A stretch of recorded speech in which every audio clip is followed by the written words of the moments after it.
How's it going, everybody?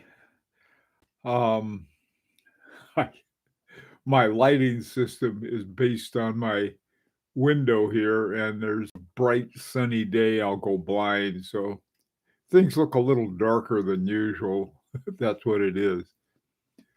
So today, hey neighbor, how you doing? Hi, Fernie. Um,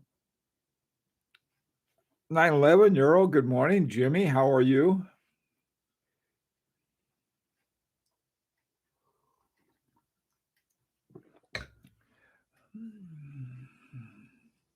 Al, good morning. Arnold, how are you?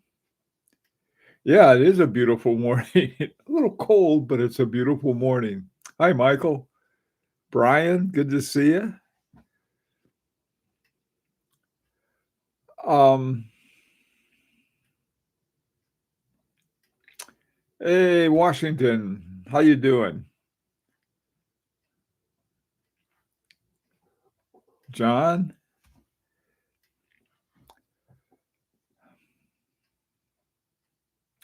Hey, while we're waiting for people to come, probably all of you have heard this by now, but I'll say it anyway. Um, there was a deal struck between Trump and the Swiss. And then now the tariffs are down to 15%. Another way to look at it, they're up from zero, 15%. So anyhow, I guess I guess that's a better thing. Well, in fact, definitely is. It's about half, less than half of what that whole 39% thing was. So let me tell you what I thought. Well, this would be a good idea. Hi, Andrew. Um, what it would be a good idea to talk about is the GPHG fair. And there are two things I want to talk about before I get into it, and I'd like to get your opinion. The first thing was that every year after the GPHG, I get these things, and someone says, "Well, the whole thing's rigged." Okay. Um, and but then it's barely you ask them, well, how is the decisions making? Oh, it's all corrupt. um I don't think anything is totally fair. I mean, I let me explain to you quickly how it's supposedly works. Okay, you have the academy, made up of about 1,000 people who are from all different kinds of horology related backgrounds, okay, from marketing to watchmakers. And so there are collectors like me and sort of just in the business with Larique. So we have that. That's what makes up. And so here's how the voting is done. Everybody enters the GPHG, and they're called the competing watches. Okay, that happens first. And then about, seems several months uh, later, they have their first vote. And so the all 1,000 of the people have their first vote. And we vote on 6 watches from each category to be what they now call nominations. They used to call them pre-selected and some other names, but nominations is the big thing now. The importance of nominations is huge because some people even advertise that they have been nominated. Believe me, if Larique ever got nominated, which we're working on, we would advertise it. Okay, so that's one thing. Now, you'd think, well, with 1,000 people, that'd be sort of hard to rig. And you're right, it would be. It's not an easy thing if it's going to be rigged. I'm not sure how they do it, but let me finish. So after they have the nominations, and then there's, I don't know, few months between nominations, And then the people in the academy are sent all of the nominated ones, and we vote again on those nominated. And after that, it goes to the judges. Now, I guess this is where people may wonder about, oh, who are the judges? Well, the judges are advertised. I mean, everybody knows, and they're usually people for one reason or the other who are well respected in the watch industry, either as brands or sellers or one thing or the other. They really have quite a variety of people. The guy who was president for years was a English guy who was a writer. He'd wrote about horology, very knowledgeable about it. He was the president, and this just the other day when they had the nominations, day before yesterday, he finally retired, and they gave him one of the Aguido or golden finger is what it is. It's actually golden needle. Okay. And so then they vote. And I've known some judges that I've talked to about it. And the reaction is sort of interesting. It's sort of like, yeah, it is pretty fair. I'm sure there's certain things that may happen that don't seem too fair, but otherwise it's very fair. And now, when I saw the outcome, along with everybody else on Thursday, I was very surprised by some of them. Not only was I surprised by the inclusion, but I was surprised by the not inclusion. A couple of surprises for me was in the challenge area. This is where your low cost ones that are below $3,500, go to compete. And the one that won was quartz. And I thought, that's not fair. Here these guys do all of this stuff using mechanical wound watches, and somebody comes along with, which was a time only, so it wasn't exactly they used it for complications. But, I thought, well, that's not right. I don't know. I would have loved to have found out ahead of time. I talked to people, hey, did you vote for that quartz watch or not? Because there's a lot of people that had that same question. So I don't know. Okay. The other one was the one by Lucas Soprano, and I voted for it for everything I could. And it didn't even get a nod. And some of the other ones that did, I just thought, they're not doing anything new. I mean, they're sort of rehashing the same old thing again. Whereas Lucas put in a Derek Pratt Remontoir Galatea. That's a big deal. Okay. Some other things have made me wonder. German watches. For a while, Lange und Sunde seemed to win every year, and then all of a sudden they disappeared. Like, that's it. Moritz Grossman has never even made it to the nominations. He's some of the finest watches in the world. So I sort of wonder, that makes me wonder. Now, it could be something as simple as this, is that the great majority of the people of the 1,000 are Swiss, and they favor Swiss watches. Also, they come from these either part of a larger group or a big company. Let me give you an example. Last year, when I was at the awards, my wife and I ended up sitting with the Van Cleef and Arpels group. I don't know whether we were supposed to or not, but we did anyway. They were winning stuff hand over fist. They just won to that. They're always cheering because their brand just won. Now, something you need to know about Van Cleef and Arpels,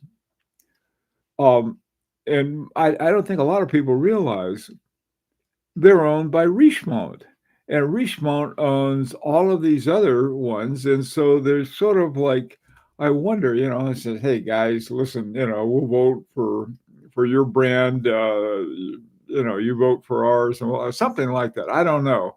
That would be an informal thing, and what are you going to do? Um, but by and large, I don't. I think very much the GPHG wants to be seen as true international and fair and so forth. And they have good reasons to do that because most of their market is not selling to other Swiss people, but rather around the world, to Asia. Asia is a huge market. The United States is. I don't know how long that's going to last, but it'll probably be pretty much. And then, of course, out other places around the world outside of Switzerland. So it's something, a couple things that I thought we could kick around is one, is something going on back there once they get to the judges and we don't know, we have no idea. Or uh, is it really as fair as they can be? No matter what we do, there's going to be some things that just don't look right. Okay, that's all I wanted to say. Let's see your brilliant stuff that you have. Dominic, how you doing? Caesar, Tristan, good to see all you guys. Brian, and Brian. Okay. Um, okay, John. The categories are already oddly made. Specifically, look in details. Petite aiguille. Other categories also have strong inclusions. Well, petite aiguille is just sort of a name that now means watches between $3,500 and 10,000. They got to be. I don't believe quartz is allowed in that category. Um, Took me a long time to say it right, petite aiguille. So they can keep that of it. And I mean, depending on how you look at it, it's either little needle or little hand. And the trophy is the hand. The It looks like somebody pointing at something. What it is, it's based on the painting on the Sistine Chapel of God putting his hand out to Adam or Moses or somebody. The one they're both that one.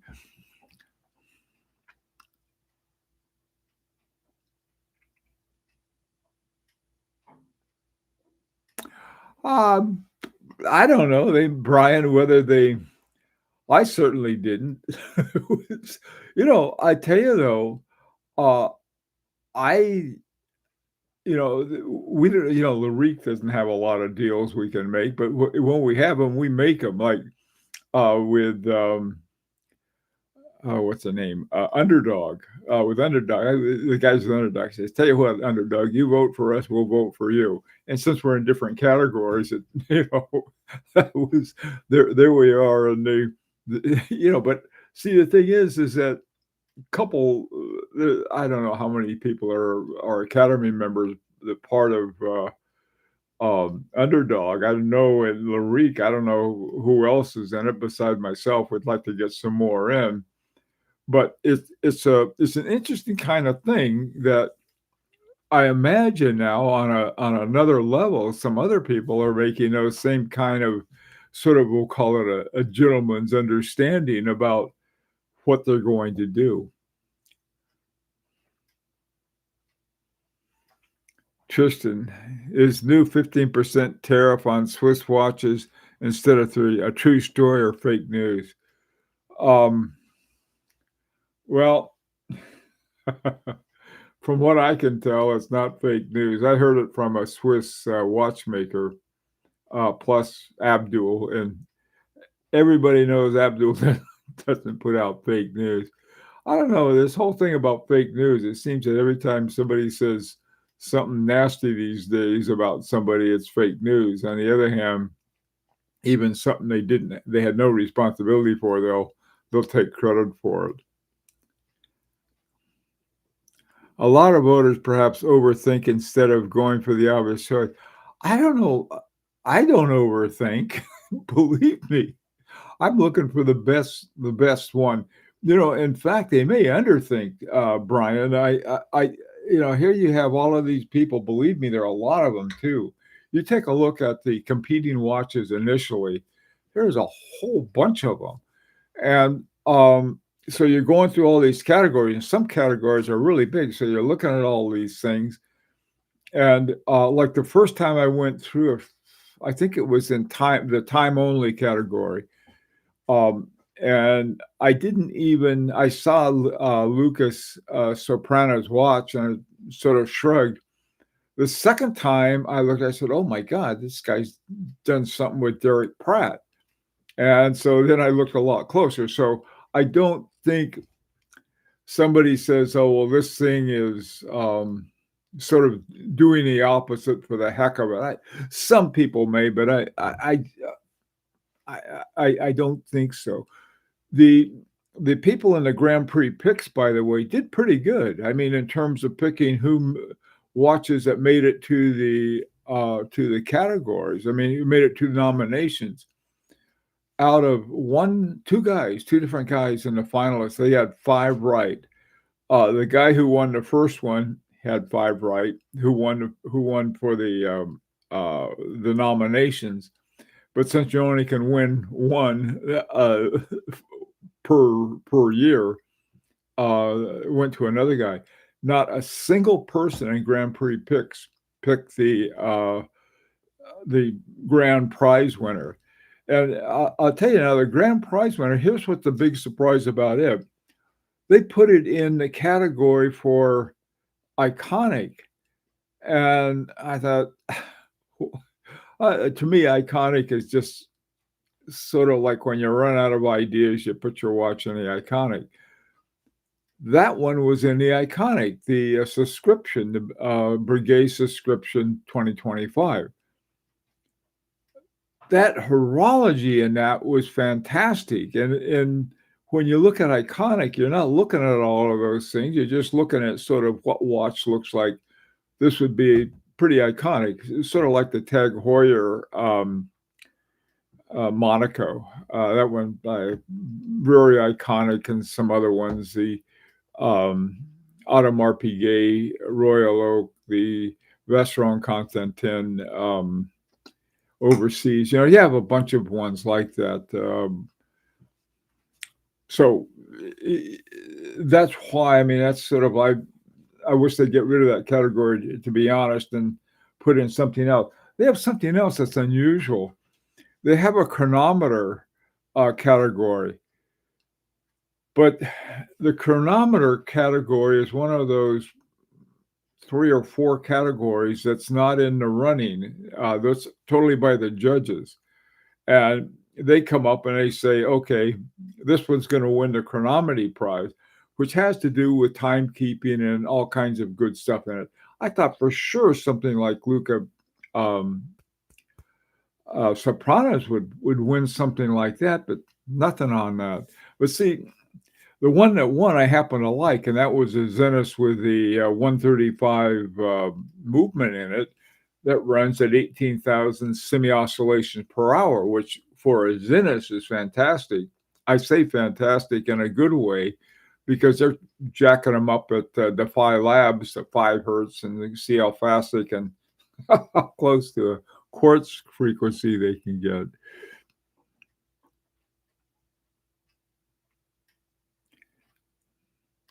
Uh-oh, were we cut off? We okay now? I don't think the Swatch Group or Breguet were sponsors. Their watch won. It won the grand prize, Michael. I think, here's another reason that I think that things are about as honest as you can get them. Rolex has never won anything, but Rolex is one of the supporters of it. They support the GPHG, while Rolex hasn't won. The Tudor, which is owned by Rolex, has won all kinds of awards, pretty much the same award. It seems like every year they give them a different paint job and they win something else. This year they didn't, which I think that was, I think it was sort of, see, we don't do it every year, it's just every other year.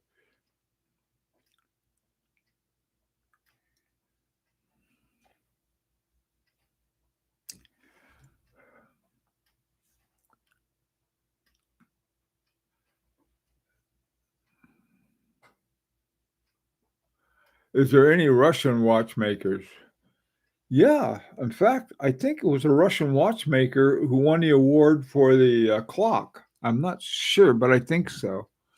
Um, oh, the guy who does the one with the eyes, he's Russian. Yeah, there's see, the problem was with the whole Russian thing is that Russian is, it's not the Russians, it's Putin. I mean, it's not like, I don't know, a lot of people may not like American just because we're the way we are. Um, but a lot of them don't like Americans because of Trump. Just the same way a lot of people don't like Russians because of Putin. There's a big difference, believe me.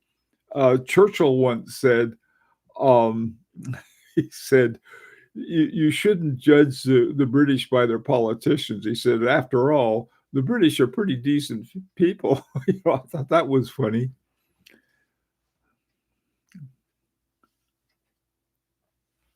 Yeah, Brian, I agree with you. A couple things they could take out is the icons category and quartz, and that would, I think, go a long way. Hi, Oscar.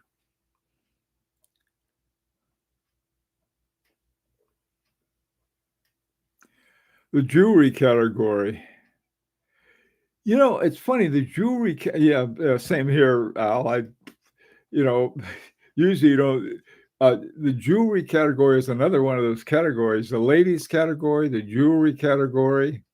I possibly the arts and crafts one, and then the challenge. They can include quartz or these like smartwatches and stuff like that. Come on, just make it mechanical watches, and that they can have a special category. You can have a category for smartwatches and one for quartz watches. And hi, Kevin.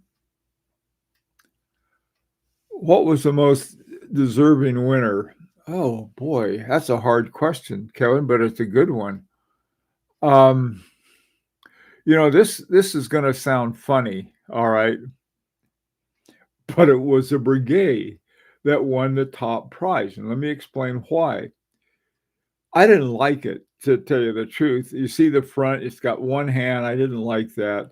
I like the idea of brigade subscription, but I really didn't spend that much time looking on the back. The reason for it was that it was in the iconic category. So I couldn't be anything there. I mean, that is something that could have gone in the time only category. It could have gone in the mechanical exception category. Could have gone in a lot of categories. Could have gone in chronometer. But when I looked at the back of that thing and started reading about it, um, it was very important. First of all, Swatch still owns Breguet. Swatch stuffed silicone hairsprings in most of their watches. This watch did not have a silicone hairspring, all right. And instead, it had a regulator, like something that Abraham Breguet would have had. It had a Navichrome hairspring, the new one from 2019. So you have all these things. I thought, that was one. I thought, yeah, that did deserve it. Now, if if that had been Luca Soprana, I would have not even looked twice. That would be well deserved. The problem is, Kevin, is you got so many watches in a single category that any number of them could actually win. It would be fair. That's sort of the sense of it that I have. Hi, Lazard. How you doing, man?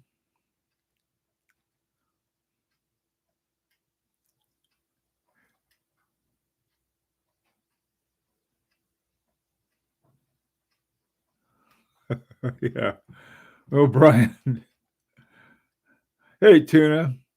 For the millions who just want to know the time, no one could complain about Casio. Yeah, Tuna, to me, it's sort of it's the funny thing.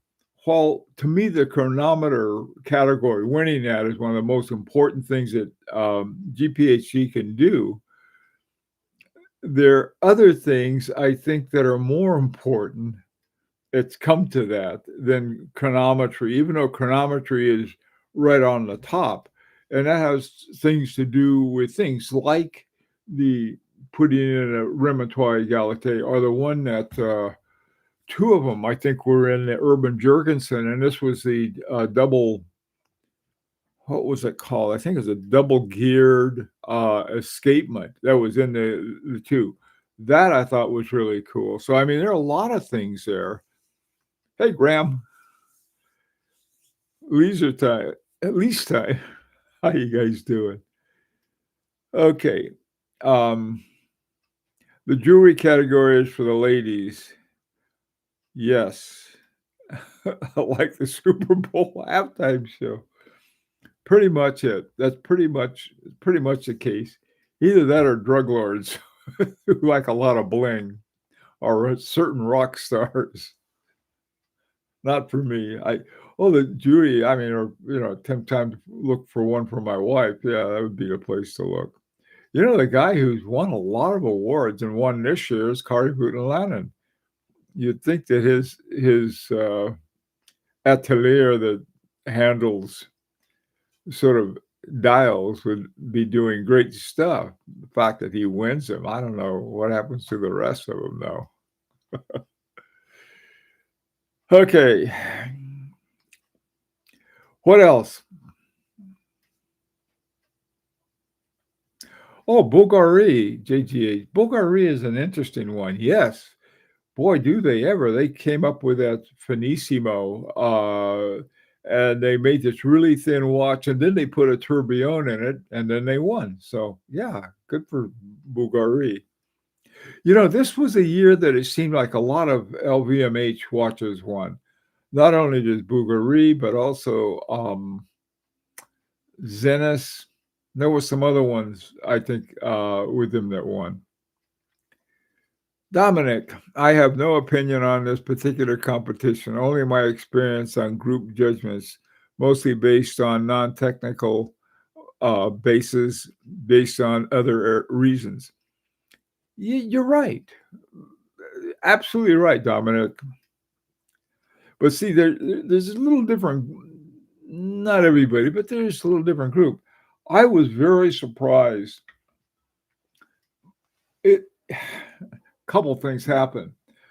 I got this email or comment from a guy on one of my posts, and he said, "I'm a watchmaker."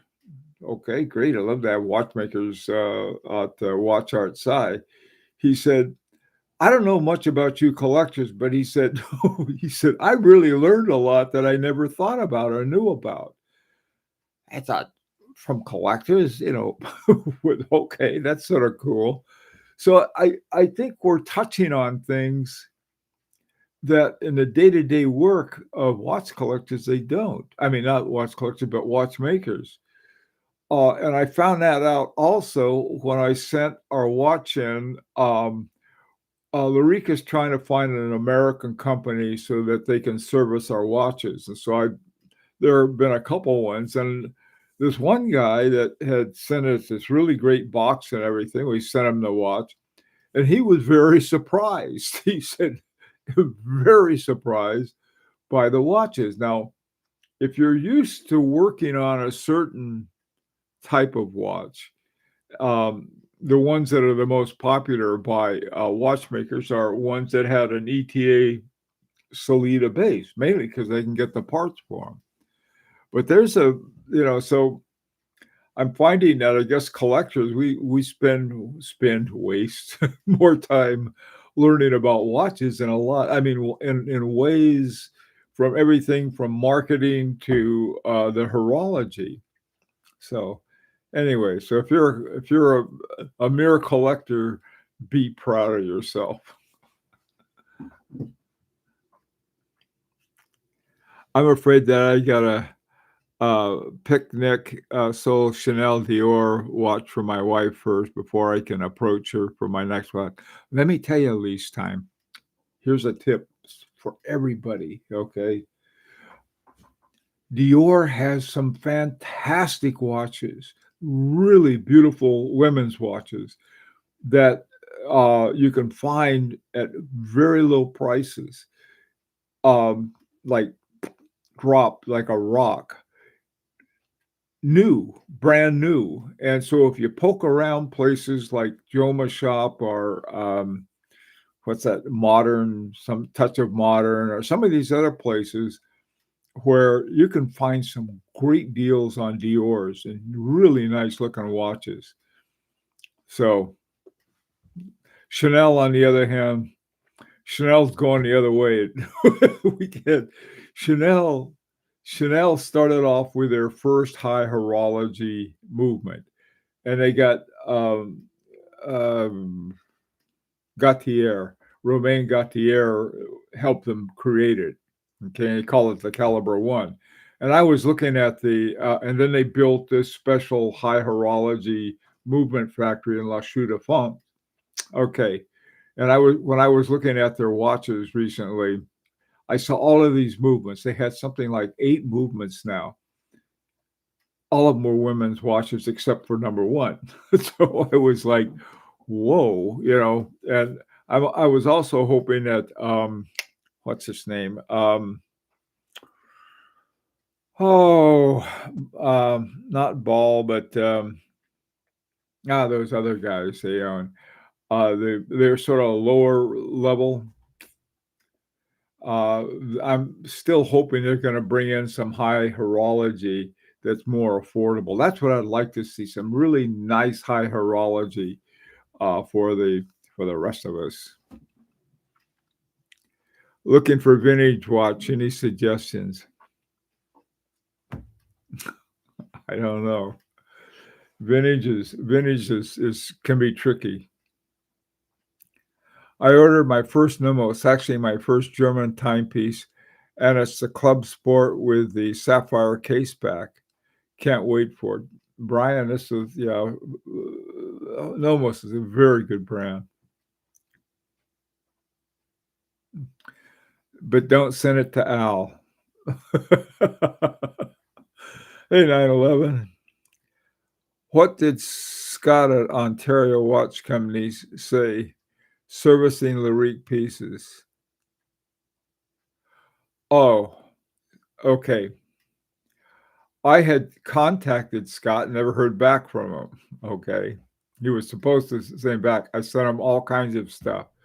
And a bunch of other guys said, wait. Scott wants to really be involved. So right now, with these guys that are looking at it, I'll see how they, what they come up with.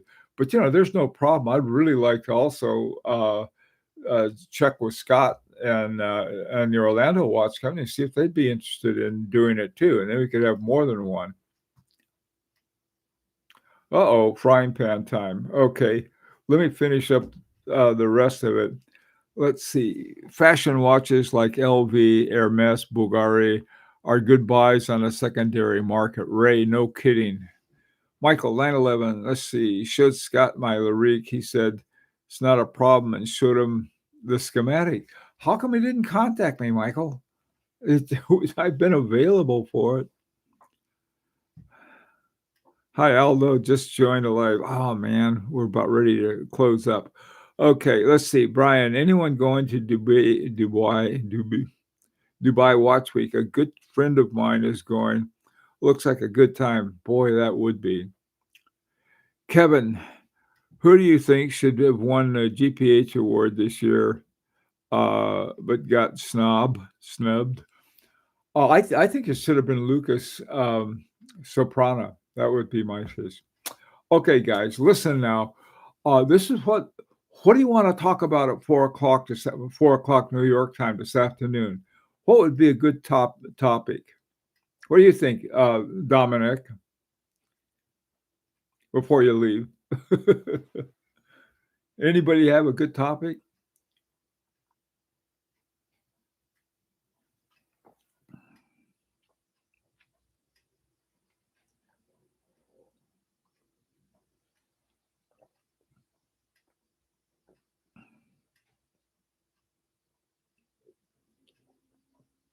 Manfredi uses Danielle Watchmaking in Greenwich, Connecticut for watchmaking and servicing.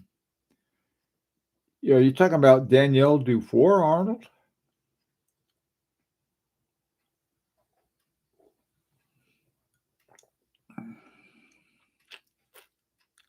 Retrograde and jumping hour is a new trend. Okay. Best watch straps and bracelets. Ooh, I like that one too.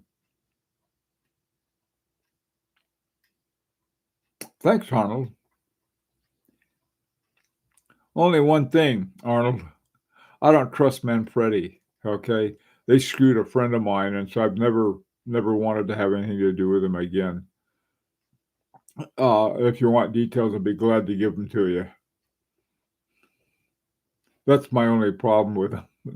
I have a great deal of respect for Danielle Dufour, though.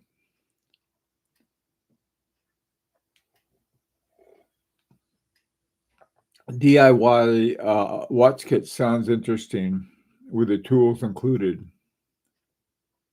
Okay.